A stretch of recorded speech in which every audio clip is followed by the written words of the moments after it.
America ने किस देश के प्रेसिडेंट को गिरफ्तार किया है? आंसर हो जाएगा इसका वेनेजुएला। तो अमेरिका के द्वारा वेनेजुएला के प्रेसिडेंट को हाल ही में गिरफ्तार किया गया है और वहां के प्रेसिडेंट कौन थे? Nicolas Maduro. और राष्ट्रपति के अलावा उनकी पत्नी सिसिलिया फ्लोरेस को भी गिरफ्तार किया गया है। तो इस प्रकार से अब निकोलस मादुरो के स्थान पर वेनेजुएला देश की जो उपराष्ट्रपति थी डेल्सी रोड्रिगेज, वो वहां की कार्यवाहक राष्ट्रपति नियुक्त की गई हैं। तो ये दो बातें आपको याद रखनी है। बात करें अगर हम वेनेजुएला देश की, तो यह दक्षिण अमेरिका महाद्वीप का एक देश है और काराकस इसकी राजधानी है। आधिकारिक भाषा है स्पेनिश और यहाँ के प्राकृतिक संसाधन कौन है? तेल, प्राकृतिक गैस, सोना और बॉक्साइट। मतलब ये जो देश है ना, इसकी जो अर्थव्यवस्था है वो सबसे अधिक तेल पर ही निर्भर है। अगला क्वेश्चन है, राष्ट्रीय बाघ संरक्षण प्राधिकरण यानी एनटीसीए के अनुसार 2025 में सबसे ज्यादा टाइगर्स की मृत्यु किस राज्य में हुई है? आंसर हो जाएगा मध्य प्रदेश। तो एनटीसीए के द्वारा हाल ही में एक आंकड़ा पेश किया गया है और उसमें यह कहा गया है कि 2025 में पूरे भारत में 166 टाइगर्स की मृत्यु हुई है, जो कि 2024 की तुलना में 40 अधिक है। मध्य प्रदेश में सबसे ज्यादा टाइगर्स की मृत्यु हुई है 55, फिर उसके बाद महाराष्ट्र, फिर केरल और फिर असम। अगला क्वेश्चन है, किस देश ने क्रिप्टो करेंसी माइनिंग और एक्सचेंज को कानूनी मान्यता प्रदान की है? आंसर हो जाएगा तुर्कमेनिस्तान। तो दोस्तों, तुर्कमेनिस्तान के जो वर्तमान में राष्ट्रपति हैं सरदार वर्दी मुहामेदोव, तो उनके द्वारा हाल ही में एक ऐसे कानून पर सिग्नेचर किए गए हैं जिसमें क्रिप्टो करेंसी माइनिंग और एक्सचेंज को कानूनी मान्यता दी गई है और यह नियम 1 जनवरी 2026 से लागू हुआ है। क्रिप्टो करेंसी क्या होती है? तो यह एक वर्चुअल मुद्रा होती है जो केवल इंटरनेट पर मौजूद होती है और किसी सरकार या बैंक के नियंत्रण में नहीं होती है। अगला क्वेश्चन है, हाल ही में किस स्टेट गवर्नमेंट ने स्कूली बच्चों के लिए अखबार पढ़ना अनिवार्य किया है? आंसर हो जाएगा राजस्थान। तो राजस्थान की गवर्नमेंट ने ये कहा है, यानी अपने आदेश में ये कहा है कि जो स्कूली बच्चे हैं वो अब अखबार पढ़ेंगे। अगला क्वेश्चन है, आईपीएल की किस टीम ने बांग्लादेशी क्रिकेटर मुस्तफिजुर रहमान को टीम से बाहर कर दिया है? आंसर हो जाएगा कोलकाता नाइट राइडर्स, यानी केकेआर की टीम ने बांग्लादेशी क्रिकेटर मुस्तफिजुर रहमान को बाहर कर दिया है। तो बांग्लादेश में अल्पसंख्यक हिंदुओं पर हो रही हिंसा के बीच उन्हें टीम से हटाने की मांग उठ रही थी, तो अब केकेआर की टीम ने बीसीसीआई के निर्देश पर मुस्तफिजुर रहमान को टीम से बाहर कर दिया है। मुस्तफिजुर रहमान को केकेआर ने इस साल के लिए यानी 2026 के लिए 9.2 करोड़ रुपए में खरीदा था। अगला क्वेश्चन है, दुलहस्ती चरण 2 जल विद्युत परियोजना कहां स्थित है जिसे हाल ही में पर्यावरण मंत्रालय ने मंजूरी दी है? आंसर हो जाएगा इसका जम्मू कश्मीर। तो जम्मू कश्मीर में दुलहस्ती चरण 2 जल विद्युत परियोजना को पर्यावरण मंत्रालय के द्वारा मंजूरी दी गई है और ये जो जल विद्युत परियोजना है ये किश्तवाड़ जिला जम्मू कश्मीर में है, चेनाब नदी पर है। इसकी क्षमता है 260 मेगावाट। अगला क्वेश्चन है, ऑस्ट्रेलियन ओपन 2026 में किस खिलाड़ी की वाइल्ड कार्ड एंट्री हुई है? आंसर हो जाएगा वीनस विलियम्स। तो दोस्तों, अमेरिका की टेनिस प्लेयर है वीनस विलियम्स। तो ऑस्ट्रेलियन ओपन 2026 के अंदर उनकी वाइल्ड कार्ड एंट्री हुई है। आपको याद रखना है कि वीनस विलियम्स इस टूर्नामेंट में हिस्सा लेने वाली अभी तक की सबसे उम्रदराज महिला खिलाड़ी होंगी। उनकी उम्र कितनी है? 45 साल। अगला क्वेश्चन है, हाल ही में भगवान बुद्ध से संबंधित पिपर हवा के पवित्र अवशेषों की अंतर्राष्ट्रीय प्रदर्शनी कहां आयोजित की गई है? तो यह नई दिल्ली में आयोजित की गई है। कहां पर दोस्तों? नई दिल्ली में। अगला क्वेश्चन है, हाल ही में भौरमदेव कॉरिडोर विकास परियोजना की आधारशिला कहां रखी गई है? तो यह आधारशिला जो छत्तीसगढ़ का कबीरधाम जिला है वहां पर रखी गई है। तो भौरमदेव कॉरिडोर विकास परियोजना के अंतर्गत जो भौरमदेव धाम है इसका डेवलपमेंट किया जाएगा। भौरमदेव धाम को छत्तीसगढ़ का खजुराहो भी कहा जाता है। अगला क्वेश्चन है, गुजरात सरकार के अनुसार कौन सा बड़ा शहर झुग्गी मुक्त बनने जा रहा है? आंसर हो जाएगा सूरत। ठीक है, तो सूरत को आने वाले समय में झुग्गी मुक्त शहर बनाया जाएगा। अगला क्वेश्चन है, किस राज्य में पहली बार अत्यंत दुर्लभ चंदन तेंदुआ देखा गया है? तो ये कर्नाटक राज्य में देखा गया है। कहां पर दोस्तों? कर्नाटक राज्य में। तो कर्नाटक के विजयनगर जिले में पहली बार अत्यंत दुर्लभ चंदन तेंदुआ देखा गया है और आपको याद रखना है कि भारत में इस प्रकार का तेंदुआ दूसरी बार देखा गया है। इससे पहले 2011 में राजस्थान में इसे देखा गया था।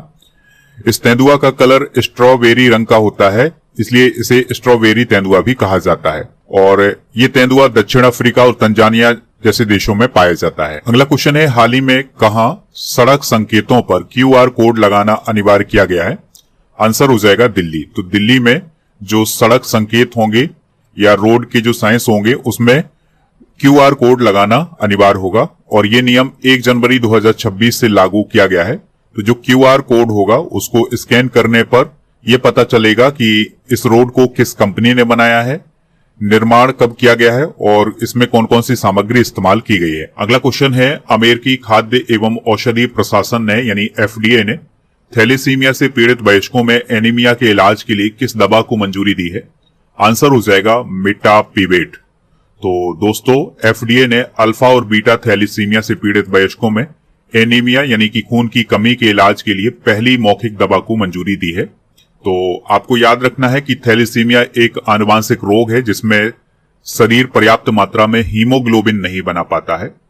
हीमोग्लोबिन जो RBC होती हैं उसमें मौजूद एक प्रोटीन होता है जो पूरे शरीर में ऑक्सीजन पहुंचाता है और इस रोग के कारण व्यक्ति में एनीमिया यानी कि खून की कमी हो जाती है। इसके लक्षण की बात करें तो इसमें थकान, कमजोरी, त्वचा का पीला पड़ना, बच्चों में विकास धीमा होना, ये इसके लक्षण है। विश्व थैलेसीमिया दिवस हर साल 8 मई को मनाया जाता है। अगला क्वेश्चन है, हरियाणा में 2025 में जन्म के समय लिंग अनुपात कितना दर्ज किया गया है? तो 923 दर्ज किया गया है। अगला क्वेश्चन है, भारत का पहला सरकारी AI आधारित क्लिनिक कहां खोला गया है? तो ये ग्रेटर नोएडा में खोला गया है। हाल ही में किस केंद्र शासित प्रदेश ने अपनी पहली स्पोर्ट्स पॉलिसी लॉन्च की है? तो लद्दाख ने हाल ही में अपनी पहली स्पोर्ट्स पॉलिसी लॉन्च की है। लद्दाख की बात करें तो लेह इसकी राजधानी है। उपराज्यपाल हैं कविंदर गुप्ता और ये केंद्र शासित प्रदेश कब बना था? 31 अक्टूबर 2019 को। पैगोंग झील और मोरेरी झील और इसके अलावा शोकार झील ये सभी लद्दाख राज्य में ही स्थित है। इस बात को आप याद रखिएगा। अगला क्वेश्चन है, महिला हॉकी टीम के नए हेड कोच कौन बने हैं? तो सियोर्ड मारिन जो है, जो कि नीदरलैंड के हैं, वो महिला हॉकी टीम के नए हेड कोच बन गए हैं। यहां पर आप सियोर्ड मारिन को देख सकते हैं। अगला क्वेश्चन है, बैंक ऑफ बड़ौदा की एक रिपोर्ट के अनुसार भारत की निवेश रैंकिंग में पहला स्थान किसने हासिल किया है? तो आंध्र प्रदेश ने हासिल किया है। तो दोस्तों, बैंक ऑफ बड़ौदा की एक रिपोर्ट हाल ही में जारी की गई थी जिसमें वर्ष 2026 में भारत की निवेश रैंकिंग में आंध्र प्रदेश ने पहला स्थान हासिल किया है और यहां पर कितने प्रतिशत निवेश आकर्षित किया गया है? तो 25.3%। फिर उसके बाद ओडिशा है, फिर उसके बाद महाराष्ट्र। अगला क्वेश्चन है, भारत के पहले स्वदेशी प्रदूषण नियंत्रण पोत का नाम क्या है जिसे भारतीय तटरक्षक बल में शामिल किया गया है? आंसर हो जाएगा समुद्र प्रताप। ठीक है, तो इसे अभी हाल ही में गोवा में कमीशन किया गया है इंडियन कोस्ट गार्ड में। इस बात को आप याद रखिएगा। अगला क्वेश्चन है, हाल ही में नृत्य कला निधि पुरस्कार किसे प्रदान किया गया है? तो उर्मिला सत्यनारायणन को प्रदान किया गया है। तो भरतनाट्यम की प्रसिद्ध कलाकार हैं उर्मिला सत्यनारायणन, तो उन्हें नृत्य कला निधि पुरस्कार से सम्मानित किया गया है। यह पुरस्कार मद्रास संगीत अकादमी के द्वारा हर साल प्रदान किया जाता है जो व्यक्ति नृत्य के क्षेत्र में उत्कृष्ट योगदान प्रदान करता है। भरतनाट्यम की बात हुई है तो आपको याद रखना है कि इस नृत्य की उत्पत्ति तमिलनाडु में हुई है और इसका प्रदर्शन कर्नाटक संगीत में किया जाता है। अगला क्वेश्चन है, कृषि मंत्री शिवराज सिंह चौहान के अनुसार भारत किस फसल के प्रोडक्शन में सबसे बड़ा उत्पादक बन गया है? आंसर हो जाएगा चावल।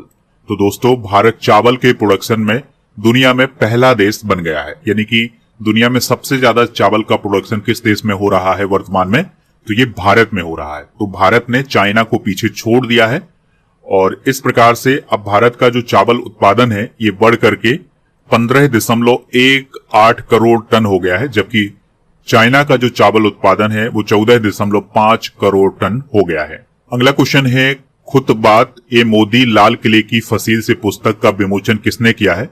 तो हमारे देश के जो शिक्षा मंत्री हैं धर्मेंद्र प्रधान जी, उनके द्वारा इस पुस्तक का विमोचन किया गया है।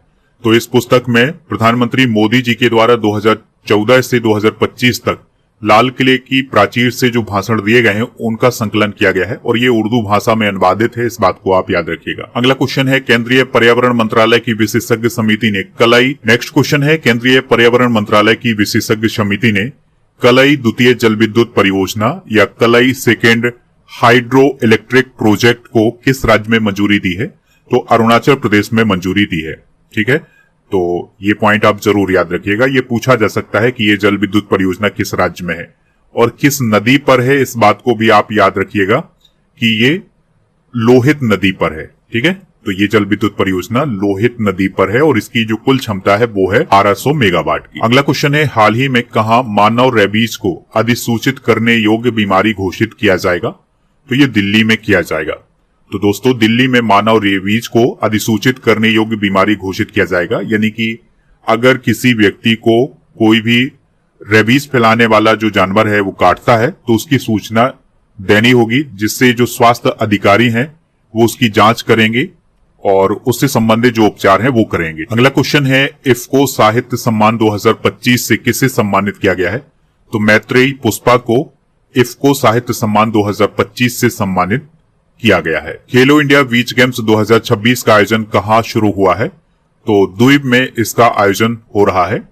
5 से 10 जनवरी तक इसका आयोजन किया जाएगा और आपको याद रखना है कि इसमें मलखंभ और रस्सा कस्सी जैसी खेल प्रतियोगिताएं शामिल की गई हैं और इसका आयोजन केंद्र शासित प्रदेश दादरा और नगर हवेली, दमन और द्वीप में किया जा रहा है। अगला क्वेश्चन है, भारतीय खाद्य निगम के नए अध्यक्ष और प्रबंध निदेशक कौन नियुक्त किए गए हैं? आंसर हो जाएगा रविंद्र कुमार अग्रवाल। तो रविंद्र कुमार अग्रवाल एफसीआई यानी भारतीय खाद्य निगम के नए अध्यक्ष बने हैं। एफसीआई की स्थापना 1965 में हुई है। मुख्यालय इसका नई दिल्ली में है और ये खाद्यान्नों का भंडारण, खाद्यान्नों का वितरण, खाद्यान्नों की खरीद और राष्ट्रीय खाद्य सुरक्षा सुनिश्चित करता है। अगला क्वेश्चन है, उत्तर प्रदेश सरकार ने दृष्टिबाधित लोगों के लिए पहली ब्रेल लाइब्रेरी कहां खोली है? तो ये लखनऊ में खोली है। ठीक है, तो लखनऊ में डॉक्टर शकुंतला मिश्रा राष्ट्रीय पुनर्वास विश्वविद्यालय में इस लाइब्रेरी को स्थापित किया गया है और यहाँ पर 4000 से अधिक ब्रेल किताबें उपलब्ध हैं जो कि दृष्टिबाधित लोगों के लिए है। अगला क्वेश्चन है, पेरू में किस कीट को दुनिया में पहली बार कानूनी अधिकार दिए गए हैं? तो डंक रहित मधुमक्खियों को हाल ही में दुनिया में पहली बार कानूनी अधिकार प्रदान किए गए हैं पेरू देश में।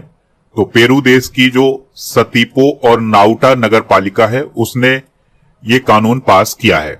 तो अब डंक रहित मधुमक्खियों को अपने अस्तित्व, फलने फूलने और संरक्षण का अधिकार प्रदान किया गया है। अगला क्वेश्चन है, भारतीय सेना ने किस वर्ष को नेटवर्किंग एवं डेटा केंद्रितता का वर्ष घोषित किया है? आंसर हो जाएगा 2026 को। अगला क्वेश्चन है, भारत की पहली हाइड्रोजन चालित ट्रेन कहां शुरू होने वाली है? तो ये हरियाणा में शुरू होने वाली है, जींद और सोनीपत मार्ग पर। इसमें 10 कोच होंगे, इस बात को आप याद रखिएगा और इसका ट्रायल हाल ही में पूरा हो चुका है। भारत ऊर्जा सप्ताह 2026 का आयोजन कहां किया जाएगा? तो गोवा में इसका आयोजन किया जाएगा। तो 27 जनवरी को भारत ऊर्जा सप्ताह का आयोजन गोवा में होने जा रहा है। ऑस्कर अवार्ड 2026 के लिए भारत की कौन सी फिल्म कंटेंशन लिस्ट में शामिल हुई है? आंसर हो जाएगा दशावतार। तो ये एक मराठी फिल्म है, तो इसको ऑस्कर अवार्ड 2026 के लिए कंटेंशन लिस्ट में शामिल किया गया है और इसके लेखक और डायरेक्टर कौन है? सुबोध खानोलकर। अगला क्वेश्चन है, मनोज कोठारी का संबंध किस खेल से था जिनका निधन हो गया है? तो वह विलियर्ड्स से संबंधित थे, तो उनका हाल ही में निधन हुआ है। आपको याद रखना है कि उन्होंने 1990 में विश्व विलियर्ड्स चैंपियनशिप का खिताब भी जीता था। अगला क्वेश्चन है, विक्रम राठौर किस देश की क्रिकेट टीम के बल्लेबाजी कोच बने हैं? तो वह श्रीलंका की क्रिकेट टीम के बल्लेबाजी कोच बने हैं। तो अभी जो T20 विश्व कप होना जा रहा है 2026 वाला, तो इसमें वो बल्लेबाजी कोच की जिम्मेदारी संभालेंगे। अगला क्वेश्चन है, British junior open squash championship में अनाहत सिंह ने कौन सा मेडल जीता है? तो उन्होंने सिल्वर मेडल हासिल किया है और ये प्रतियोगिता इंग्लैंड के बर्मिंघम विश्वविद्यालय में आयोजित की गई थी।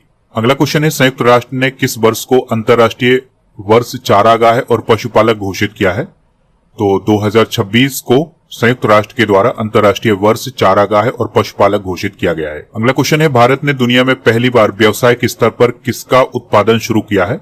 तो बायो बिटुमेन का उत्पादन शुरू किया है और ये जो बिटुमेन है इसका इस्तेमाल सड़क निर्माण में किया जाता है और पहले ये बिटुमेन जो है वो पेट्रोलियम पदार्थों से बनता था, अब इसका जो निर्माण है ये कृषि उत्पादों से बनेगा। भारत का पहला पूर्णतः पेपरलेस जिला न्यायालय कौन बना है? तो कलपेट्टा जिला न्यायालय जो कि वायनाड केरल में है, तो ये भारत का पहला पूर्णतः पेपरलेस जिला न्यायालय बना है। अगला क्वेश्चन है, माधव गाडगिल का निधन हो गया है, वह कौन थे? तो वह एक पर्यावरणविद थे, तो उनका हाल ही में निधन हुआ है। अगला क्वेश्चन है, एशेज सीरीज 2025-26 को किसने जीता है? तो इसको ऑस्ट्रेलिया ने जीता है इंग्लैंड को हरा करके।